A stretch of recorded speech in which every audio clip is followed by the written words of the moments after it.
For decades, scientists have desperately attempted to find the best, most efficient way of relaying tons of pointless information to people who won't remember a thing you just told them about 5 minutes later.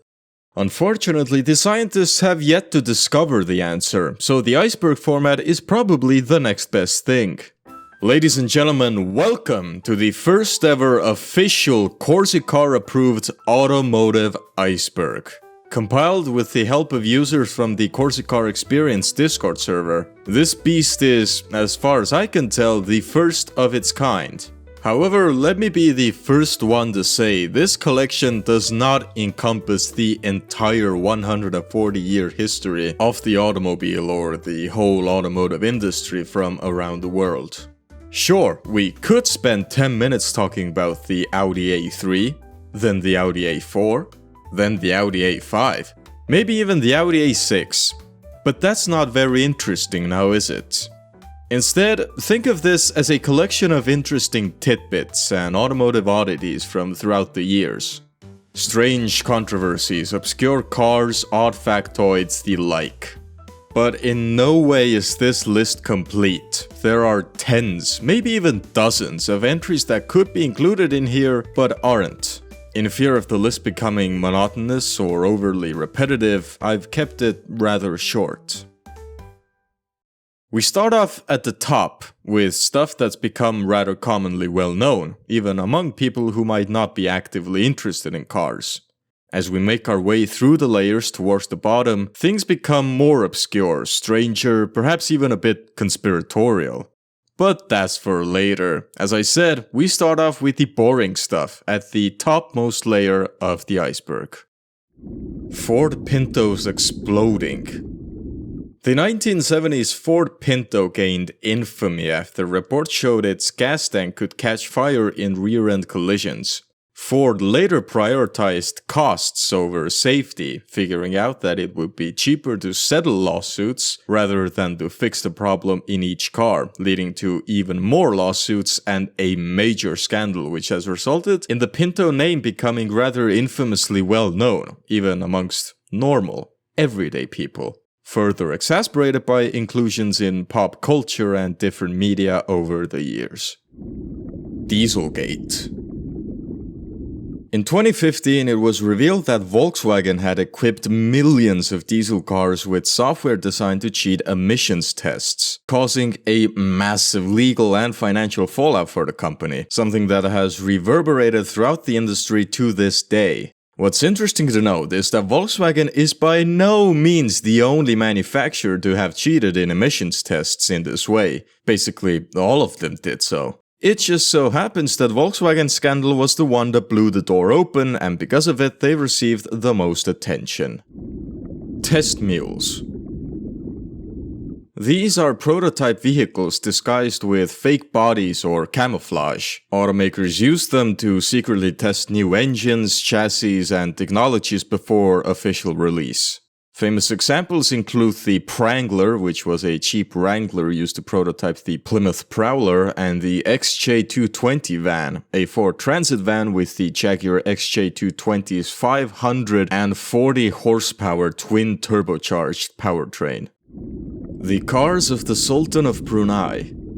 The Sultan and his brother amassed a secretive yet colossal collection of cars rumored to contain over 7,000 vehicles. Easily being the largest collection in the world, with the valuation amounting to more than $300, somewhere in the billions. Many of them were one-off commissions from Western luxury brands that were never made public, information surrounding them being incredibly scarce. Perhaps because they were bought using embezzled state funds. But hey, maybe it was worth it because it's believed that, during the 90s, the Sultan was ordering so many Bentleys that he was single-handedly saving Bentley from going bankrupt. Carlos Ghosn. He was the former CEO of Renault and Nissan, and was quite good at his job. One of his achievements was getting Nissan to become profitable again. He then escaped house arrest and the Japanese police by hiding in a box and fleeing to Lebanon after being arrested for financial misconduct. Nicknames. Many iconic cars are better known by their nicknames than their official names. The Volkswagen Beetle, perhaps the most famous and recognizable car in history, was, in the beginning at least, officially the Volkswagen Type 1. The Citroën 2CV is affectionately called the Ugly Duckling, while the ad campaign for the Renault 14 compared it to a pear. This morphed into its nickname of a rotten pear, because it began to rust like a Renault 14. The Ferrari 365 GTB4 is known worldwide as the Daytona, a name Ferrari never officially used and still avoids today. From bestseller to defunct in 20 years. In 1983, the single best-selling car model in the United States was sold by Oldsmobile, the Cutlass Supreme. But just 20 years later, all Oldsmobile vehicle production would end forever as the Oldsmobile division was discontinued by GM. For comparison, the best-selling car 20 years ago from today was the Toyota Camry. Now imagine if Toyota just ceased to exist this year. I think that's weird. Crash testing. Modern car safety relies on controlled crash tests, and today there are many independent organizations handling them throughout the world. But efforts to conduct these tests go back as early as 1934 when GM conducted their first barrier crash test. Through the 20th century, companies like Volvo and Mercedes pioneered our modern-day understanding of crash testing and even began using it as a selling point, turning it into a piece of advertising. Mercedes A-Class Moose Test. Speaking of which, in 1997, the brand new Mercedes A-Class famously tipped over during a so-called moose test performed by a Swedish magazine. The failure forced a recall of all sold cars, a redesign to the suspension, and the addition of stability control becoming standard on all A-Class models. On the bright side, this PR disaster helped popularize stability control across the industry. See, it's not just the S-Class that's leading the way. Chrysler Airflow. The Chrysler Airflow is, in my opinion, the poster child for the phrase ahead of its time. This launched with its revolutionary streamlined design and unibody construction in 1934. Cars looked like this back then. Despite becoming a failure that was shunned by buyers, it did nevertheless inspire many other designers and cars throughout the world, paving the way for modern car design. The new Chrysler Airflow is not ahead of its time. A white Ford Bronco. In 1994, O.J. Simpson was in the back seat of his friend Al Cowling's white Bronco, engaged in a slow-speed police chase that was watched by an estimated 95 million people, forever linking the vehicle to the infamous murder trial, and it sort of becoming another pop culture icon in its own right. Daihatsu faked crash test results for 30 years. As was revealed at the tail end of 2023, Daihatsu had been conducting crash tests improperly for decades, such as testing just one side of a car instead of both. As this info emerged in 2023, production was halted and wouldn't start again for the next 4 months. Seeing outlets like the BBC or CNN reporting on Daihatsu really felt like a once-in-a-lifetime occurrence. 1995 Toyota Tacoma water pump gasket. We move on to the second layer, now reserved for factoids usually known by people with more than just a passing knowledge of the automotive landscape, but things that are still just barely scratching the surface of obscurity. A Ferrari sedan. The 1986 Lancia Thema 832 straight up utilized a Ferrari powertrain, a 32-valve 3-liter V8 used in the Ferrari 308 Quattrovalvole, although with a different crankshaft.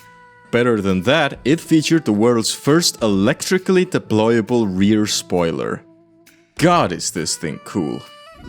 2 companies claiming to be Hispano-Suiza.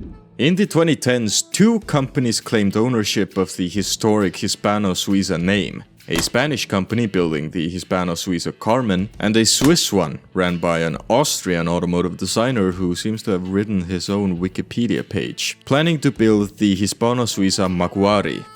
The former did enter production, the latter is probably a no-go since the company went bankrupt in 2022.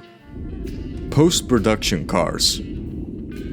The antithesis of pre-production cars, post-production cars refer to vehicles that were built after official production ended, often for fulfilling custom orders. These aren't kit cars, but factory original builds, for example a custom variant of the Ferrari F50, the Bolide, commissioned by the Sultan of Brunei in 1998.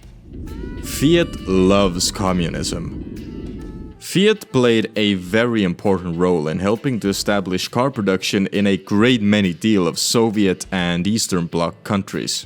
The original VAZ 2101 and later Ladas were based on the Fiat 124. FSO built the Polski Fiat 125p and 126p under license from Fiat, with them later also helping to design the FSO Polonaise. Bulgarians also built Fiats under the Pirin Fiat name, and so did Zastava in Yugoslavia, later adopting the Fiat 128 platform for the Yugo. Fiat managed to spread its DNA everywhere behind the Iron Curtain. Jaguar XJ81 development took 21 years. Development of the XJ40 began in 1972, 4 years after the original XJ had gone on sale, with the first running prototype completed in 1981. But Jaguar's engineers were fearful that upper management from British Leyland would want to stick a Rover V8 in the car instead of Jaguar's own engines. So they deliberately designed the engine bay to be too narrow for a V engine. Well, that was worth it because in 1984, British Leyland sold Jaguar, delaying the XJ40 even further. The car eventually went on sale in 1986, and guess what? They decided that they did want to stick a V engine in it, a V12 to be specific. Let me just rewind and see what I said earlier. So they deliberately designed the engine bay to be too narrow for a V engine. Oops! This resulted in Jaguar having to extensively rework the structure of the car, and the end result finally went on sale after 21 years of development in 1993. It was replaced by a brand new XJ the following year. Destroyed concept cars. Most concept cars are eventually destroyed after being displayed at auto shows. As a recent and quite famous example, in 2022, the Nissan Bevel, Quest, and NCS concepts were found in a scrapyard, with all three eventually succumbing to a flattened death. Hummer exists thanks to Arnold Schwarzenegger. After seeing a convoy of military Humvees during the filming of Kindergarten Cop, Arnold Schwarzenegger... I believe, of course, that gay marriage should be between a man and a woman. I've always said that. Contacted AM General and lobbied for them to build and sell a civilian version, which they hesitantly did. In fact, our boy Arnold got to be the first civilian to buy a Hummer. Electric cars have been around for as long as cars. Long before the 21st century and Tesla and people complaining about electric cars, electric vehicles were competing with steam and gasoline engines throughout the late 1800s and early 1900s. Early EVs were popular as taxis and especially among urban drivers, but began to lose out to gasoline-powered cars due to their quicker refueling times and cheaper production costs. And with that, electric cars were relegated to being niche products, like this motorized doorstopper. 1997 Chevrolet S10 EV. But then came the 90s. Sure, everyone knows of the GM EV1, but Chevrolet also stuck the EV1's powertrain in an S10 pickup. Chevy built 500 of them, but just like the EV1, most of those trucks were scrapped, leaving only 60 left. Out of those, 5 are still in working order. Then you had the Ford Ranger EV, which, unlike the S10, was rear-wheel drive. Volkswagen's 2000s madness. At the behest of then-chairman Ferdinand Piech, who aspired to take the brand upmarket, Volkswagen launched an array of insane models during the 2000s. The ultra-luxurious Phaeton, the V6-powered Golf R32 and Passat R36, or the XL1, which was capable of achieving 120 mpg, or using about 2 liters of diesel every 100 kilometers. Then there were the W12 powered concept cars, or the W16 powered Bugatti Veyron production vehicle, or the Touareg SUV with a V10 diesel engine, or the W12 Touareg, or the W8 Passat. There was a lot of crazy stuff, is my point. Volkswagen's diesel roadster. And there was supposed to be more stuff. For years, Volkswagen promised a diesel-powered, production-ready version of the Blue Sport concept cars with Audi and Porsche variants also being developed, and they never arrived. Inappropriate model names. Quite a few cars have had to suffer from an unfortunate condition. It's called having a terrible name in Spanish. The Mitsubishi Pajero had to be sold as the Montero in Spanish-speaking countries. The Mazda La Puta was sold exclusively in Japan, but that hardly matters because what else is La Puta even supposed to stand for, other than the thing that it stands for? Moco means booger in Spanish. 1994 Porsche C88. The C88 was a compact sedan prototype built in 1994 in response to the Chinese government's invitation to automotive manufacturers across the world to design a new range of cars for the country's quite young car market. After these prototypes were built and presented, the Chinese government essentially said thank you and took the ideas for free. Volkswagen Harlequin. The Volkswagen Harlequin was a multicolored edition of the Polo in Europe, the Golf in North America, and the Beetle in Mexico, where each body panel was painted a different factory color. The original Polos were created as a marketing stunt to showcase customization options for the new model, which led to it unexpectedly gaining popularity and resulted in Volkswagen producing several thousand units. They weren't as welcomed in the US though, dealers could hardly get rid of them. Moving on, we arrive at the third layer, going deeper and more obscure yet again, starting off with the Audi Quattro Spider. It's a concept car that many are familiar with, however you may perhaps not know how close it truly was to going into production. Tooling was being prepared and sales brochures had allegedly been printed when the car was cancelled at the last minute. The reason was perhaps hard to swallow, but understandable. Despite using an all-aluminium body, it weighed the same as a steel-body Porsche 911, making the idea of aluminium construction seem pointless. It took until the first A8 for Audi to truly figure out how to make it work. The diesel AMG.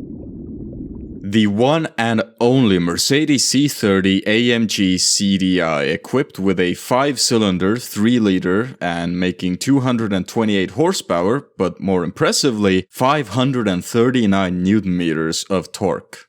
Only 691 were produced, the only diesel engine AMG in history, unless you count the AMG tuned MB100 van. 10-seater Honda CR-V.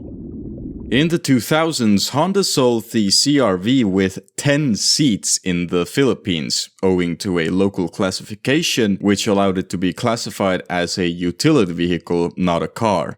This allowed for its price to be way cheaper, and surprise surprise, it became way more popular than the normal CR-V. Changes in brand positioning. A brand's market positioning can change wildly over time. Here's a few examples.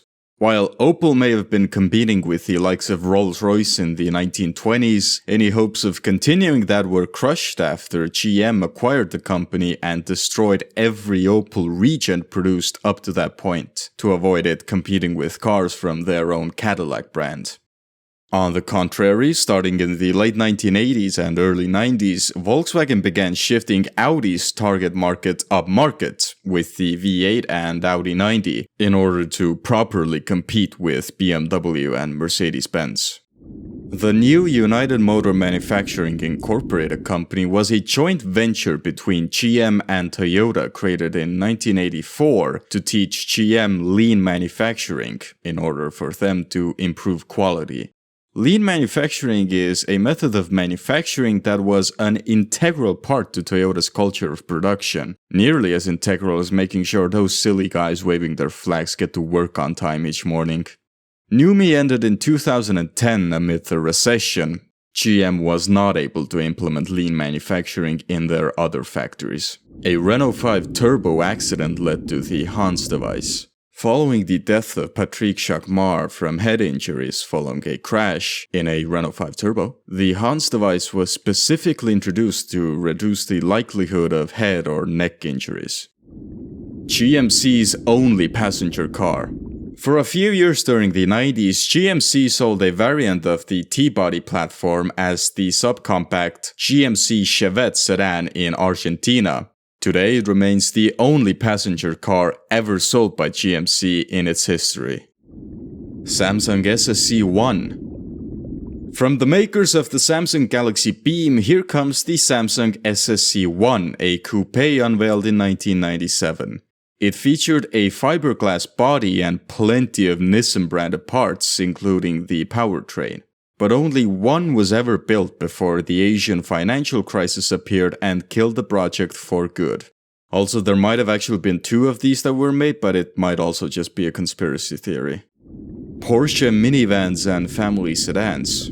Porsche has done engineering work for many car makers across the years, usually because they were often an inch from bankruptcy. The system Porsche engines used by Seat Ibizas and Malagas, the Opel Zafiras engineering, and the Flex 7 folding seat design, and also co-developing the straight sixes in the Chevy Epica. Lada built rotary engines. Turns out NSU and Mazda do not have a monopoly on Wankel engines, as the Soviet KGB got their hands on a few of these special Ladas, with the engine making about 100 horsepower and 190 Nm of torque. Some of these Ladas have made it to private hands, but very few still exist today. The button car plan. This was an 80s Australian government initiative which aimed to make the local car industry there more efficient and, more importantly, profitable. In it, major manufacturers were forced to share models under different brands, resulting in odd cars like the Toyota Lexan, a rebadged Holden Commodore, or the Holden Astra, itself just a Nissan Pulsar. The strategy failed to boost efficiency or exports and eventually ended up contributing to the collapse of Australia's car manufacturing. Toyota and Sony make a car. First seen in the 2001 Tokyo Auto Show and perhaps most famous from Gran Turismo concept, the 2001 Toyota Pod was a collaboration between Sony and Toyota to create a car with emotions that looks out for your health. It was last seen in the Toyota Megaweb Museum, which has unfortunately been closed down since 2021. VertaPack. The VertaPack railcar system. Instead of traditional horizontal loading, Chevrolet Vegas were shipped standing nose down, stacked vertically in special railcars, allowing for more than double the usual capacity. For this to work, the Vega had to be engineered specifically for vertical shipping, so systems related to the engine oil, battery caps, even windshield washer reservoirs were designed specifically to prevent leaks or damage while standing on its front end. It was never attempted again. Hatsune Miku advertised the Toyota Corolla.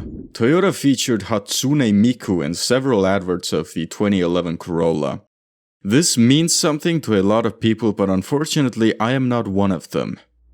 Swiftly moving on, we've made our way to the fourth layer. Things are getting really niche now, like Lexus's green tint. During the late 90s and 2000s, the headlights on Lexus's models featured a greenish tint on the inside of the headlight housing, which provided a very distinctive look. On some models, this even extended to the exterior windows of the car. This was a design aesthetic that matched the green-colored backlights of the interior dials and switchgear. Unfortunately, it was rather quickly phased out. 3-seater Ferrari. The Ferrari 365P Berlinetta Speciale concept featured a central driving position with the driver's seat flanked by 2 other seats on each side, 25 years before the McLaren F1, or even before the Matra Murena. BMW 850 CSI was actually an M8. Officially, the 850 CSI wasn't badged as an M model, instead its name harkened back to the earlier 3-liter CSI. But it was developed by BMW's M division with a unique V12, the S70B56, sharper suspension and special chassis tweaks. Even its VIN number starts with a WBS, which was reserved for M cars as normal BMW models begin with WBA. Soviet and Russian cars in America. Surprisingly, many attempts have been made to sell Russian cars in the US, ranging from President Eisenhower personally giving permission for the Moskvich 407 to be sold there, to a rather recent attempt at marketing the US Patriot as a Pramac Taos. Weirdly, that attempt ended up falling through after a very specific event related to Russia that happened in 2022. 6 models, 1 country, 1 year. In 1995, Toyota offered the S130 generation of Crown for fleet sales, the S140 Crown, which used a body-on-frame construction, and the S140 Crown Majesta, which was unibody, with both being produced until the summer of that year, after which the newer S150 Crown and S150 Crown Majesta took over. And finally, the results of the XS10 Crown Comfort. So technically, these were 6 distinct models all badged as the Crown in the same country during one specific year. Ford Big Red. In 1964, Ford built a gigantic 600 horsepower super hauler truck, nicknamed the Big Red. It ran on turbine engines and thus was described as being scarcely audible to the motorists. Maybe that was the reason it went missing during the early 80s. Thankfully, it has since been found. Also, Chevrolet obviously had to also make their version of a turbine truck. Ferrari cease and desists. Ferrari has become notorious for aggressively sending cease and desist letters to owners, tuners, and even celebrities who modify or portray their cars in ways the company dislikes. They also sued a charity, all in the name of keeping a perfect brand image. Sard MC8. A homologation road car of the MC8R, just 2 production cars were built, a white one and a black one 2 years later. The former is in the hands of a private collector, the latter lies abandoned at a garage yard. SsangYong. Otherwise a maker of rather mundane SUVs and pickups, SsangYong is perhaps the only active car brand that's well known mostly thanks to the styling of their models. Particular highlights from throughout the years include the Action, Chiron, or the Rodius. Amazingly, they're one of the few manufacturers to have collaborated with Mercedes-Benz in the past.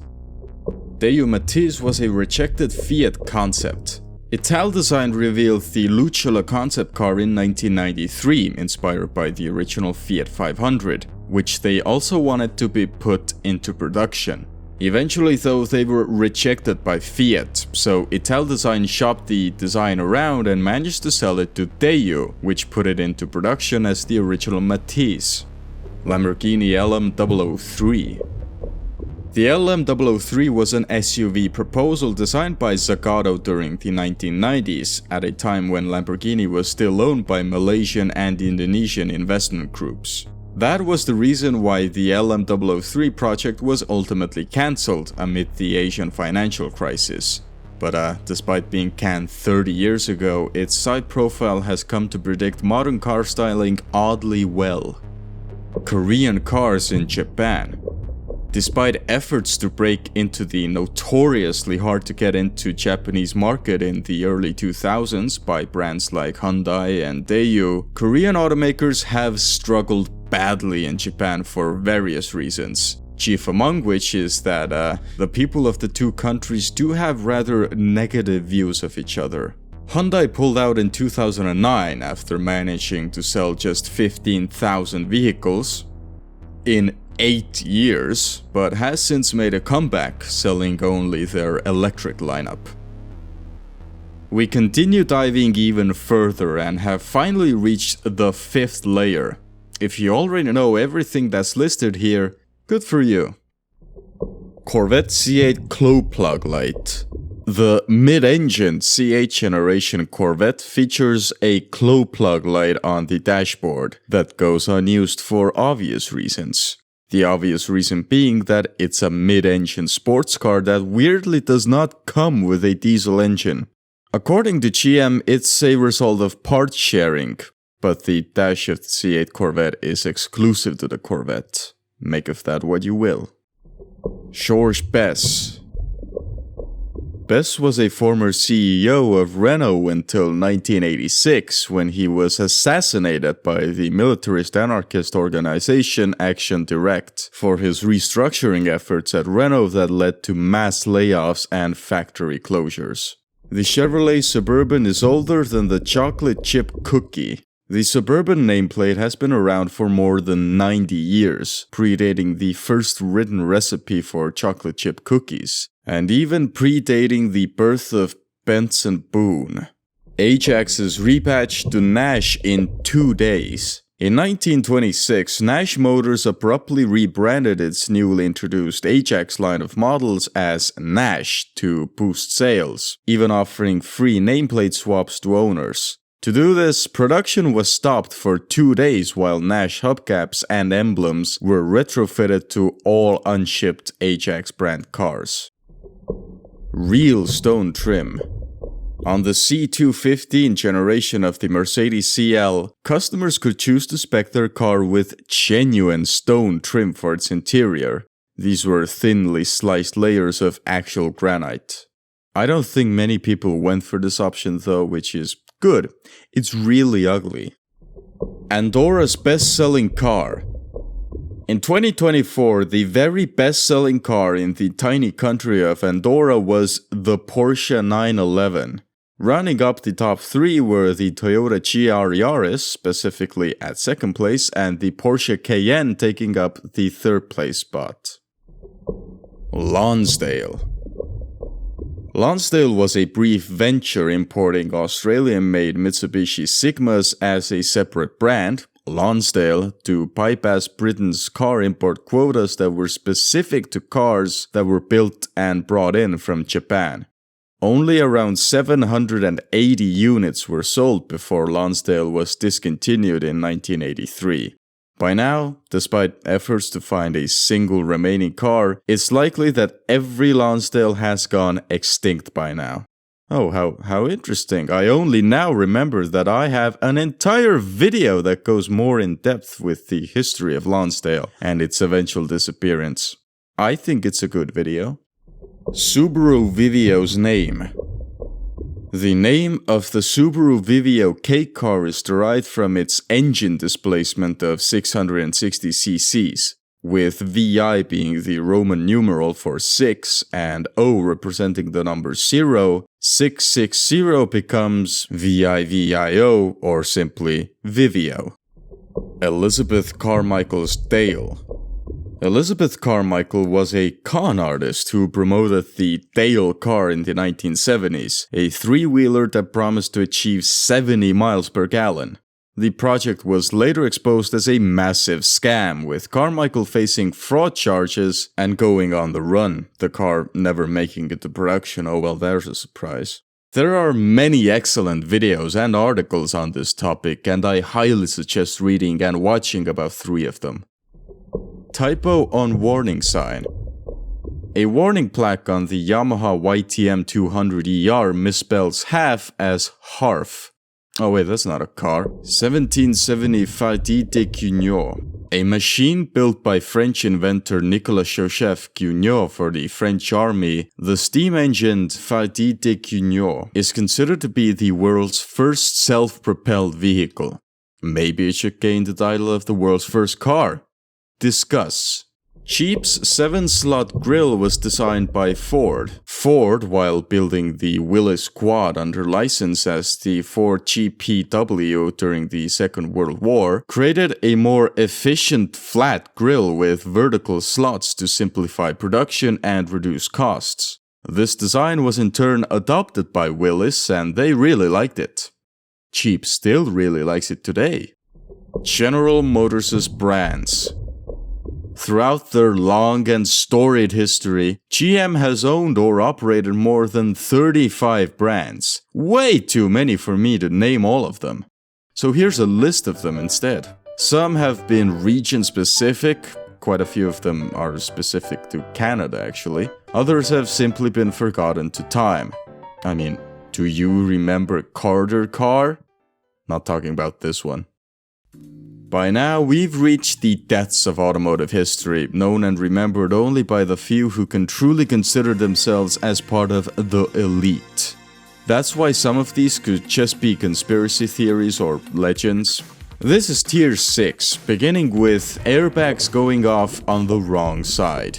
Before a recall was issued, on right-hand drive Peugeot 406s, the airbag sensors were inverted. If you had a crash, the airbag would go off on the wrong side of the car. Although we are talking about a French manufacturer making cars for British people, this could have just as well been intentional. Marvia 911. Porsche sent some of the 911's tooling to Indonesia to their new partner Indomobile. As it turned out, the businessman running Indomobile also owned the kit car manufacturer Marvia, which took those molds and created a body kit for the local Mazda MR90, selling the Marvia 911 in dealerships. As Porsche and Mazda both caught wind of this, both of them sued and cancelled their ventures with Indomobile. BMW engines in other cars. BMW's engines have ended up being used by some surprising cars throughout the years. From the 1982 Lincoln Continental to the diesel engines in the Opel Omega B, and they could even be found in the Huasan 7 MPV. A dog designed the TVR Chimera's intakes. As rumor has it, the beloved dog of TVR's boss Peter Wheeler, Ned, bit into the Chimera's polystyrene styling model, a look which was kept as part of the car's front intake design. This is a story that has been retold many times by former TVR staff and enthusiasts for decades, so I believe it. The Pride of Idaho. The Liada Caballero has been often described as the most beautiful car made in Idaho. That's because it is the only car that has ever been built in Idaho. Citroen's gendered styling.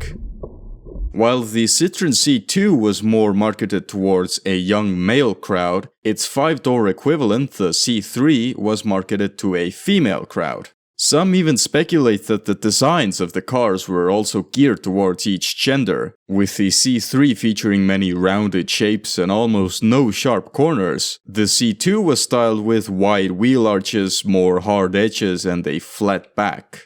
More aggressive styling equals more appeal to young male buyers, it seems.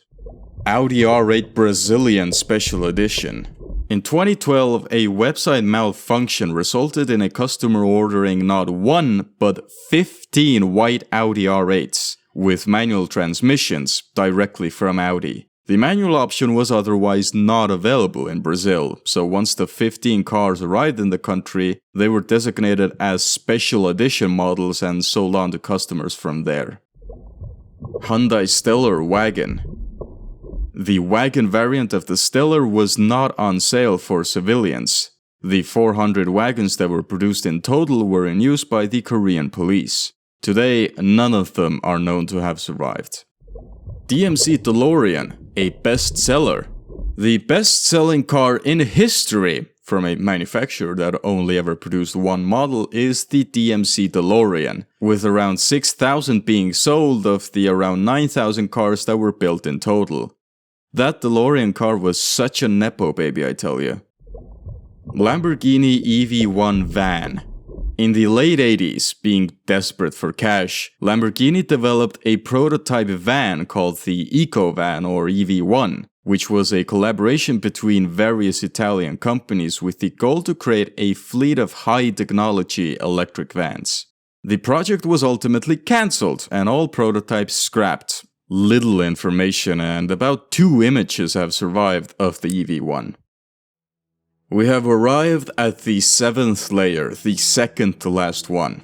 Let's get the ball rolling with the Honda Stepwagon was too big for the production line. The original Honda Stepwagon has very distinctive plastic trim surrounding the car from the doors to the roof. This isn't just a piece of design though, it's covering up part of the production because the welding of the door sills and the roof was done in one single step using the same machine by simply flipping the entire body upside down and covering the result up with plastic panels.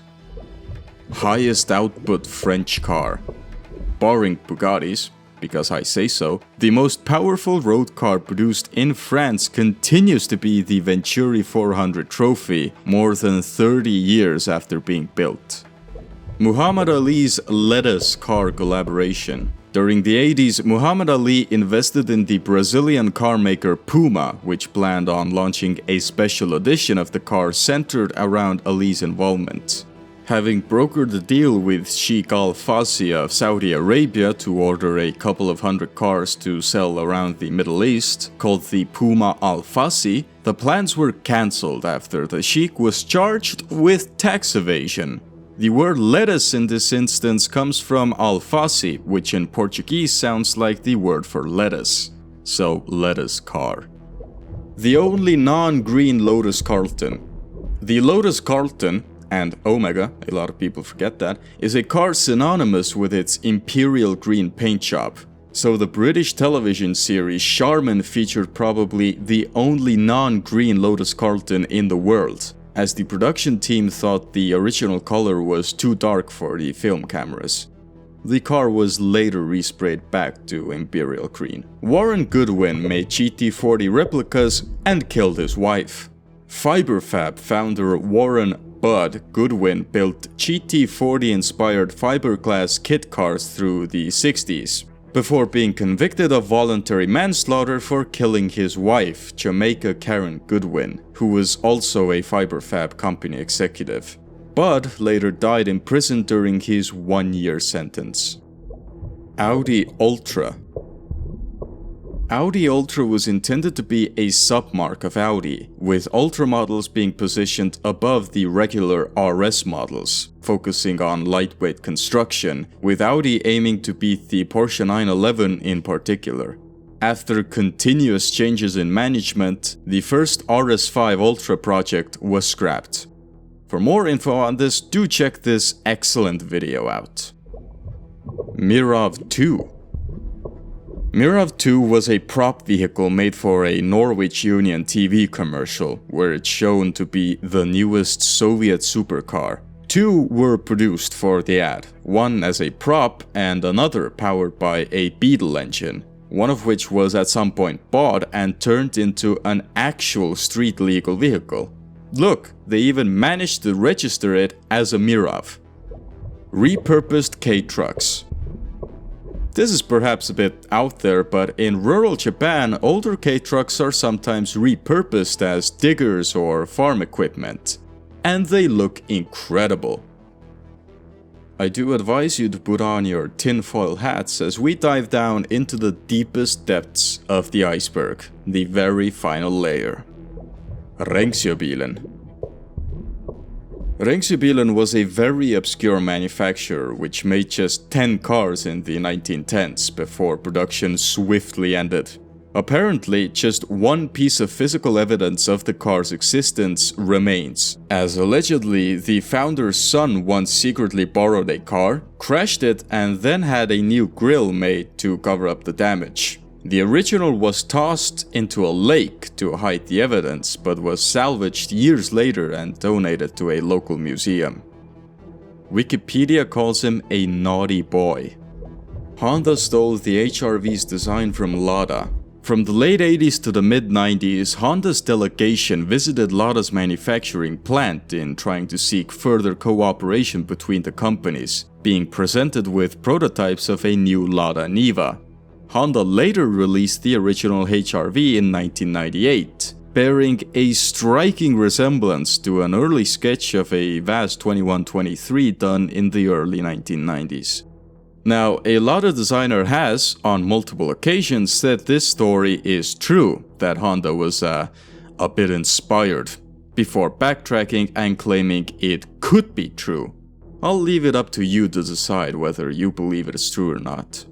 Automakers named after planets are dead. Saturn and Mercury, two brands named after planets in the solar system, have both been dead since 2010. We can extend this further to include all celestial objects. The Nissan Xterra and Honda Del Sol, the Chevrolet Vega, all dead. This is a cosmic warning. A warning to stop naming our machines after the heavens. We plebeians are not meant to reach them. Or NASA is involved.